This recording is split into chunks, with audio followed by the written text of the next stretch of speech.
Masabata angapo amene apitawo mnyamata uja amene amakhala ku South Bend mdziko la America otchedwa JB analowapo pa Facebook page yake live ndi kuwafunsa anthu maganizo kuti akuona bwanji zokhuza ndi Dan Lu polowa chipani cha MCP komanso potulusa nyimbo yochemerera MCP.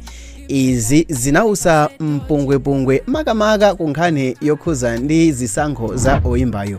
Dzina langa ndine Samavita, tiyeni timvesere bwino nkhani yonse. Mnyamata otchedwa Dan Lu amene ndi odziwika bwino ndi dzina la Dan Lu anapanga chisankho cholowa MCP kutuluka UDF kusiya kuchemerera Peter Mutharika ndi kumachemerera Chakwera. Izi zinapangisa anthu kumasuka pa Facebook page ya JB.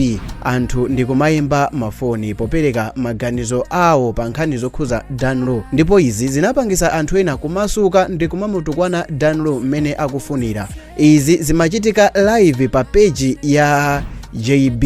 Patadusa siku limozi live itachitika, Dan Lu analuza ma followers okwana 20,000 in one single day, zimene sizinachitikepo mu mbiri ya dziko la Malawi. Pa 18 Oktoba mchaka cha 2024, Dan Lu watulusa nyimbo yatsopano yotchedwa Ukweche, imene Dan Lu akunena kuti aliyense amene amadana naye atuluka ukweche chaka chino. Iyeyo akuti anthu amakondwa Dan Lu akamavutika, anthu amakondwa ma business ake akamakhala kuti sakuyenda, moyo wake ukamavutika anthu ochuluka amakhala akusangalala. Moyo wake ukamavutika anthu samamuthandiza ndipo anthuwo amakondwera nazo, koma panopa moyo wake ukuyenda bwino ndiye anthuwo akuchulusa zoyankhula. Choncho anthuwa atuluka ukweche. Kwa amene samauziwa ukweche, ukweche ndi timbambala tina timene timabwera mphechepeche maka miyendo ikamakhulana mu ntchafu poyenda.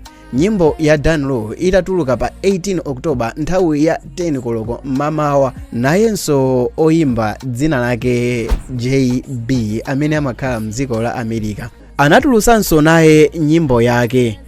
Nyimboyo imamuyankha Dan Lu ndipo nyimboyi inatuluka madzulo nthawi ya 8 koloko pa tsiku lomwelo la 18 Oktoba.